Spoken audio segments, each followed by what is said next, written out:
नमस्कार विद्यार्थी मित्रांनो, अश्वमेध नर्सिंग ट्युटोरियल्समध्ये आपलं सगळ्यांचं स्वागत आहे. मित्रांनो, नुकताच काही दिवसाखाली MHC नर्सिंग CETचा रिझल्ट लागलेला आहे.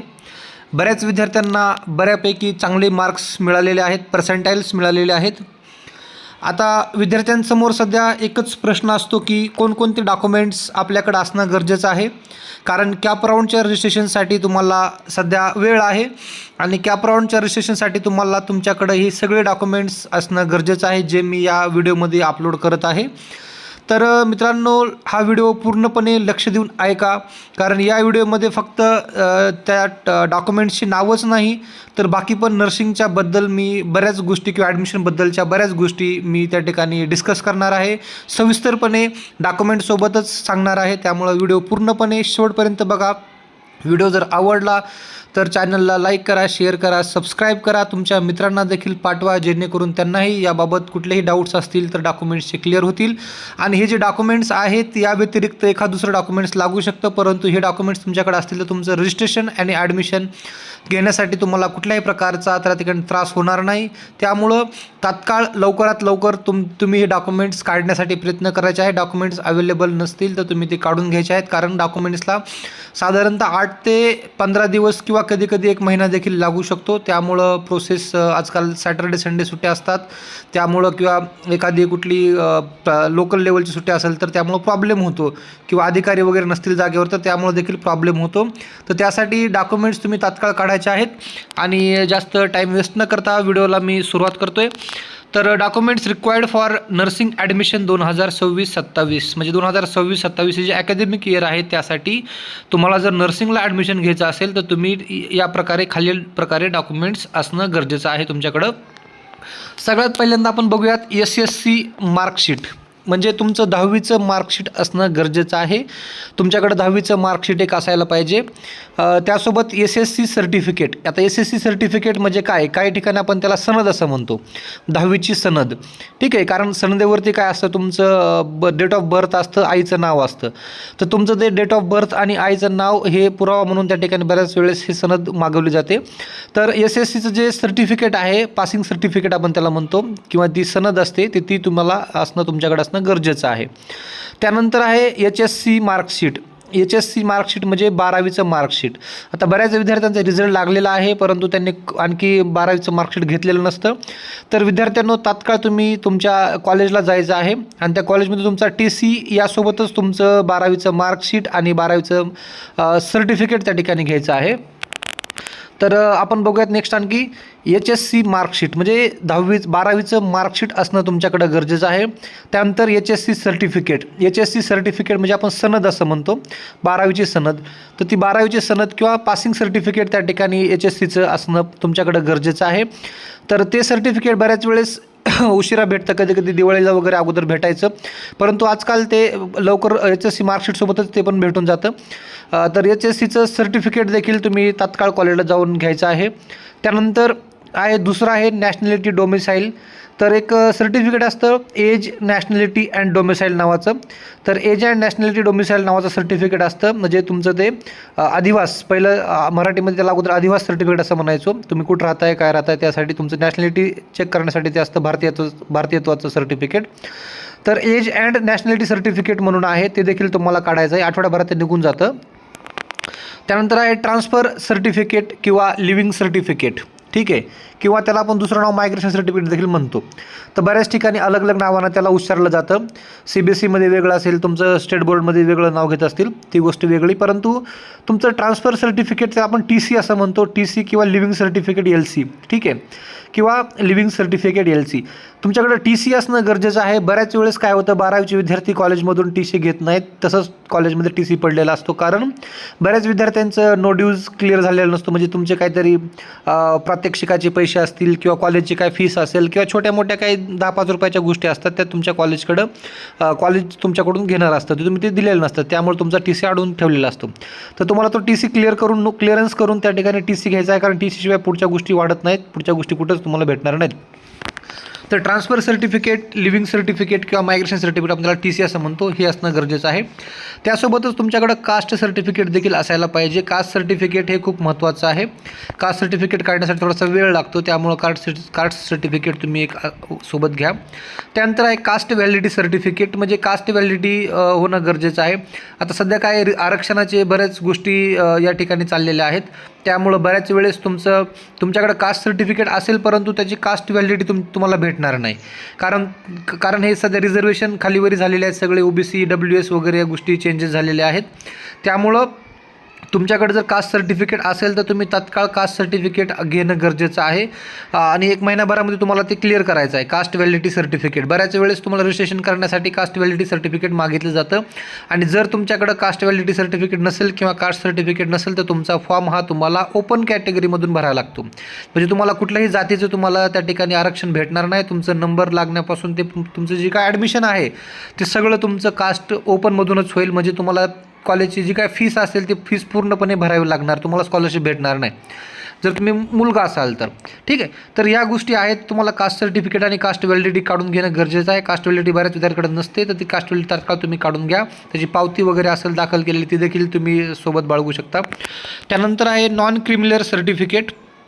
नॉन क्रिमिनल म्हणजे उच्च वर्गात न मोडण्याचं सर्टिफिकेट असतं नॉन क्रिमिनलचं, तर ते देखील तुम्हाला काढून घ्यायचं आहे. नॉन क्रिमिनल काढण्यासाठी साधारणतः 8 ते 15 दिवसाचा कालावधी लागतो, तर त्यासाठी तुम्ही तात्काळ ते काढून घ्या. त्यानंतर नेक्स्ट आहे इन्कम सर्टिफिकेट. इन्कम सर्टिफिकेट म्हणजे तुमचं उत्पन्नाचा दाखला. उत्पन्नाचा दाखला बऱ्याच विद्यार्थ्यांचा प्रश्न असतो की माझ्याकडं 3 वर्षाचा उत्पन्नाचा दाखला आहे. ठीक आहे, तुम्ही ज्यावेळेस नॉन क्रिमिनल काढत असतात त्यावेळेस नॉन क्रिमिनल काढण्यासाठी तुम्हाला 3 वर्षाचा उत्पन्नाचा दाखला लागत असतो. तर त्यासाठी बरेच विद्यार्थी काय करतात की माझ्याकडे 3 वर्षाचा आहे, मी तोच तिकडं देऊ का कॉलेजला ॲडमिशनला असं बोलतात. बऱ्याच ठिकाणी काही कॉलेजमध्ये ते ॲडजस्ट करून घेतात, काही ठिकाणी घेत नाहीत. त्यामुळं माझं सविस्तर सांगणं आहे की 100-200 रुपयाकडे बघू नका, तुम्ही सरळ 1 वर्षाचं इन्कम सर्टिफिकेट काढून घ्या. कारण तुम्ही जर कास्टमध्ये असाल तुम्हाला स्कॉलरशिपसाठी ते खूप महत्त्वाचं असतं, प्लस त्यासोबतच इलिजिबिलिटीसाठी वगैरे किंवा ॲडमिशन प्रोसेससाठी देखील ते खूप महत्त्वाचं आहे. त्यानंतर मेडिकल फिटनेस हे देखील तुम्हाला काढणं गरजेचं आहे. मेडिकल फिटनेसचा जो फॉर्मॅट असतो तो इन्फॉर्मेशन ब्राउचर ज्यावेळेस तुमचं कॅप रजिस्ट्रेशनची प्रोसेस चालू होईल, त्याची डेट डिक्लेअर होईल, त्यावेळेस तुम्हाला इन्फॉर्मेशन ब्राउचर देखील वेबसाईटवरती अपलोड केलं जाईल. तर ते इन्फॉर्मेशन ब्राउचरवरून त्याच्यामध्ये ॲनेक्शर H नावाचा एक फॉर्म असतो, ॲनेक्झर H. तर तो फॉर्म त्या ठिकाणी इन्फॉर्मेशन ब्राउचरमधला प्रिंट काढायचा आहे PDF आणि तो फॉर्म तुम्ही नजदीकच्या ज्या ठिकाणी जवळ तुमचं सरकारी दवाखाना असेल त्या ठिकाणी जायचं आहे. MBBS डॉक्टरचं त्या ठिकाणी साईन घ्यायची आहे त्याच्यावरती. तर त्यासाठी तुम्ही ज्यावेळेस मेडिकलसाठी एखाद्या हॉस्पिटलमध्ये जात आहे, गव्हर्नमेंट हॉस्पिटलमध्ये, उपजिल्हा रुग्णालय, ग्रामीण रुग्णालय वगैरे असेल अशा ठिकाणी, तर तुम्ही त्या ठिकाणी गेल्याच्या नंतर तुम्हाला बऱ्याच वेळेस मेडिकल फिटनेस सर्टिफिकेटवरती फक्त तुमचं नाव आणि खाली डॉक्टरांची सही केली जाते. बऱ्याच वेळेस त्या ऑफिसचा स्टॅम्प किंवा डॉक्टरचा क्लास 2चा वगैरे स्टॅम्प असतो, मेडिकल ऑफिसर क्लास 2, तर तो स्टॅम्प किंवा क्लास 1 जो कोणी असेल तर तो स्टॅम्प देखील डॉक्टरांच्या सहीच्या खाली मारणं गरजेचं आहे. त्यासोबतच त्या सहीच्या खाली डॉक्टरचं रजिस्ट्रेशन नंबर देखील असणं गरजेचं आहे. बऱ्याच वेळेस विद्यार्थी गव्हर्नमेंट हॉस्पिटलमध्ये गर्दी असते, पेशंट्स असतात, त्यामुळे डॉक्टर त्या ठिकाणी फक्त सही करून पाठवून देतात, जा म्हणतात झालं. तर अशा केसेसमध्ये ते अर्धवटच फॉर्म असतो, तर तुम्हाला त्या ठिकाणी डॉक्टरचं सही प्लस खाली त्याचं रजिस्ट्रेशन नंबर लिहा असं त्यांना सांगायचं. फॉर्म रिजेक्ट केला जातो असं म्हणायचं आणि ते त्याचं रजिस्ट्रेशन सर्टिफिकेट, त्यांचं जे रजिस्ट्रेशन नंबर असतो डॉक्टरांचा तो देखील त्या ठिकाणी लिहून घ्या. सोबतच त्या ऑफिसचा जो सील असतो तो सील त्या ठिकाणी घ्यायचा आहे. त्याची फीस साधारणतः 100 रुपये चार्जेस असतात मेडिकल फिटनेससाठी. काही हॉस्पिटलमध्ये घेतात, काही ठिकाणी घेत नाहीत. तर ते तुम्ही मेडिकल फिटनेस काढायचा आहे. मेडिकल फिटनेससाठी ज्यावेळेस रजिस्ट्रेशनची प्रोसेस चालू होईल त्यावेळेस इन्फॉर्मेशन ब्राउचरमधला जो फॉर्म असतो तो फॉर्म डाउनलोड करून त्या ठिकाणी त्याच्यावरती घ्यायचा असतो. त्याचा सेपरेट फॉर्मॅट बऱ्याच हॉस्पिटलमध्ये गव्हर्नमेंटला वगैरे असतो, मेडिकल फिटनेस, मेडिकल इलनेस नावाचा फॉर्म असतो, तर ते घेऊ नका, शक्यतो इन्फॉर्मेशन ब्राउचरवरचाच घ्या. त्यानंतर आहे गॅप सर्टिफिकेट. गॅप सर्टिफिकेटमध्ये तुम्हाला तुमचा जर शैक्षणिक गॅप असेल, ठीक आहे, खंड असेल, शैक्षणिक खंड असेल तर तुम्ही त्या ठिकाणी गॅप सर्टिफिकेट घ्यायचं आहे. म्हणजे समजा तुम्ही 12वी रिपीट केलेली असेल, 1 वर्ष कुठंच ॲडमिशन घेतलेलं नाही, तुम्ही 12वी रिपीट केली आहे किंवा 2-3 वेळेस रिपीट केलेली आहे, 3 वर्ष रिपीट केले, तर अशा केसेसमध्ये तुम्हाला गॅप सर्टिफिकेट लावणं खूप गरजेचं असतं. तर ॲनेक्शर G नावाचा एक फॉर्मॅट आहे, इन्फॉर्मेशन ब्राउचरवरती येतो. तो फॉर्मॅट तुम्ही प्रिंट काढून त्याच्यावरती तुमचं सेल्फ डिक्लेरेशन करायचं आहे की मी कुठल्याही प्रकारे कशाही ठिकाणी कुठेही ॲडमिशन घेतलं नाही किंवा 2 वर्ष मी घरीच बसून होतो किंवा घरी होतो, त्यामुळं मी हा सही करून देत आहे की मी कुठेही ॲडमिशन घेतलेलं नाही. अशा प्रकारचा ॲनेक्शर जीचा एक फॉर्मॅट असतो इन्फॉर्मेशन ब्राउचरला, तो एक डाउनलोड करून घ्यायचा आहे आणि ते एक स्वतःच्या साईनमध्ये स्वतः लिहून त्या ठिकाणी सेल्फ हे करून साईन करून द्यायचं आहे. तर बऱ्याच वेळेस काय होतं की गॅप सर्टिफिकेटसाठी कॉलेजवाले सांगतात की तुम्ही तहसीलमधून ते नोटरी वगैरे करून 100 रुपयाच्या बॉन्डवरती किंवा 500 रुपयाच्या स्टॅम्प पेपर बॉन्डवरती तुम्ही त्या ठिकाणी नोटरी करून लिखित स्वरूपामध्ये तुम्हाला द्यायचं आहे, की असं पहिलं होतं. परंतु आता गेल्या 2-3 वर्षामधून थोडंसं चेंज झालं आहे. अनेक जी गॅप सर्टिफिकेटचं जी नावाचं आपण ते फॉर्मॅट भरून देतो आहे. त्यासाठी तरी तुम्ही एकदा कॉलेजशी संपर्क साधा, जवळच्या कॉलेजशी तुम्ही जा, त्या ठिकाणी विचारा इन्फॉर्मेशन ब्राउचरमधला गॅप सर्टिफिकेट पाहिजे का ह्याचा पाहिजे, नोटरी केलेलं पाहिजे.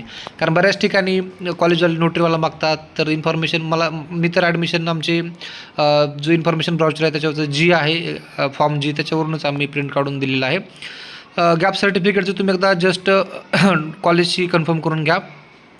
MH nursing CET scored card, बऱ्याच वेळेस विद्यार्थ्यांकडं ते स्कोर्ड कार्ड नसतं, म्हणजे जे मार्कशीट जे आहे MS नर्सिंग CETचं ते मार्कशीट नसतं.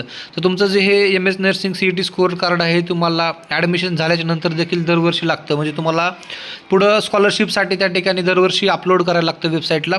तर ते MS nursing CET scored card असणं गरजेचं आहे. त्यानंतर गॅझेट म्हणजे जर तुमच्या नावामध्ये बदल असेल, ठीक आहे, जर तुमच्या नावात बदल झालेला असेल तर तुम्हाला ते गॅझेट द्यायचं असतं, नावात बदल झालेलं. म्हणजे समजा लग्न वगैरे केलं आहे, तुमचं पहिलं वडिलांकडलं नाव वेगळं होतं, मग नवऱ्याचं नाव वेगळं लागलेलं आहे, किंवा तुमच्या स्पेलिंगमध्ये मिस्टेक आहे, पप्पाच्या नावामध्ये मिस्टेक झालं आहे, काय झालं की स्वतःच्या नावामध्ये मिस्टेक झालं आहे, तर त्या ठिकाणी तुम्हाला एक गॅझेट द्यायला लागतं. तर ते गॅझेट सर्टिफिकेट असणं गरजेचं आहे. त्यानंतर फिजिकली हँडिकॅप सर्टिफिकेट, जर समजा एखादा कॅन्डिडेट PWमधला असेल, फिजिकल हँडिकॅपमधला असेल, ठीक आहे, तर अशांना फिजिकल हँडिकॅपचं सर्टिफिकेट देणं गरजेचं आहे, अपलोड करणं गरजेचं आहे, म्हणजे रिझर्वेशनसाठी ते असतं. त्यानंतर ID proof, Aadhaar card, PAN card, election card, APAAR ID, त्यानंतर लायसन्स, पासपोर्ट साईजचे 4 फोटोज, ठीक आहे. आता ह्या एक्स्ट्रा गोष्टीच आहेत. म्हणजे तुम्हाला ID प्रूफ असणं गरजेचं आहे, तुमचं आधार कार्डची झेरॉक्स, पॅन कार्डची झेरॉक्स, ठीक आहे. त्यानंतर इलेक्शन कार्ड असलं तर इलेक्शन कार्डची झेरॉक्स द्या. त्यानंतर ते पण कंपल्सरी इलेक्शन कार्ड देखील. त्यानंतर अपार ID आहे, जो तुम्ही रजिस्ट्रेशनच्या अगोदरच काढलेला आहे, स्टुडंट ID, अपार ID. त्यानंतर आहे लायसन्स, म्हणजे तुमचं ID प्रूफसाठी तुम्हाला त्या ठिकाणी ह्या गोष्टी लागू शकतात. लायसन असेल नसेल त्याची काही म्हणजे कंपल्सरी नाही आहे. आधार कार्ड असेल तर लायसनचं काम कमी होऊन जातं. त्यानंतर पासपोर्ट साईजचे जे फोटो असतात, 4 फोटोज तुम्हाला, कमीत कमी 4 फोटोज त्या ठिकाणी तुम्हाला एकसारखे सध्या जवळ म्हणजे लेटेस्ट फोटो त्या ठिकाणी देणं गरजेचं आहे कॉलेजला, ठीक आहे. त्यानंतर नेक्स्ट आहे special reservations certificate, other special reservation certificates. म्हणजे काय की तुमच्याकडं समजा खेळाडूचं सर्टिफिकेट असेल, किंवा प्रोजेक्ट अफेक्टेड सर्टिफिकेट असेल, किंवा डोंगरी भागातलं सर्टिफिकेट असेल, ठीक आहे.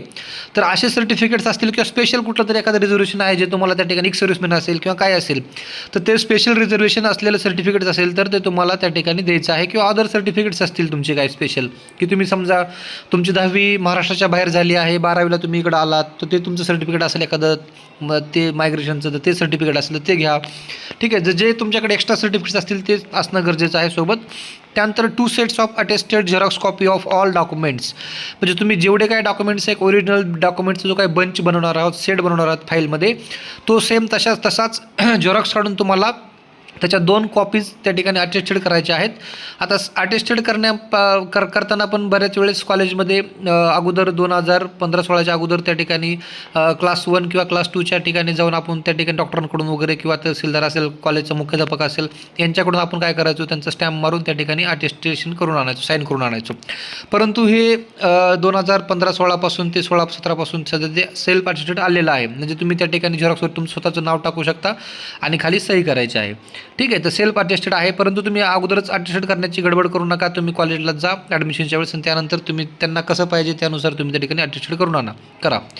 तर हे 2 सेट ऑफ झेरॉक्स कॉपीज, याचे तुम्हाला झेरॉक्स कॉपीज असणं गरजेचं आहे. अशा प्रकारे हे सगळे डॉक्युमेंट्स तुमच्याकडं असणं गरजेचं आहे. मित्रांनो, याच्या व्यतिरिक्त नर्सिंगबद्दल तुम्हाला जे काय डाऊट्स असतील, कुठला कोर्स करावा, काय करू नये, नर्सिंगमध्ये मला ANM करायचं आहे, मला GNM करायचं आहे, BSc नर्सिंग करायची आहे, मग कुठला कोर्स करू, GNM करू का BSc नर्सिंग करू, मला मार्क्स कमी आहेत तर मला BScला ॲडमिशन भेटेल का, जर नाही भेटलं तर मग काय करायचं, किंवा माझी तेवढी इंग्लिश पक्की नाही, मला तेवढं अभ्यासात मी तेवढा स्ट्रॉंग नाही आहे, तरी देखील मी कुठला कोर्स करू, मी BSc नर्सिंग केलेलं चांगलं राहील का GNM केलेलं चांगलं राहील, ठीक आहे.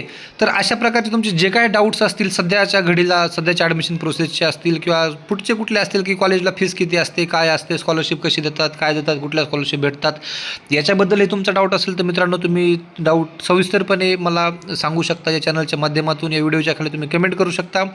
जर चॅनलचा हा व्हिडिओ आवडला तर प्लीज लाईक करा, शेअर करा, तुमच्या मित्रांना देखील पाठवा, जेणेकरून त्यांना देखील याच्याबद्दल थोडंसं अपडेट होऊन जाईल. इथून पुढे मी ॲडमिशन प्रोसेसबद्दलचे व्हिडिओ वेळोवेळी त्या ठिकाणी अपलोड करणार आहे. यानंतरचा जो दुसरा व्हिडिओ असेल तो असेल GNM करावं का BSc नर्सिंग करावं याच्याबद्दलचा एक महत्त्वाचा व्हिडिओ आहे, ते देखील मी काही दिवसामध्ये अपलोड करेल. मित्रांनो तुम्ही चॅनलला लाईक करा, शेअर करा आणि सबस्क्राईब करा. धन्यवाद.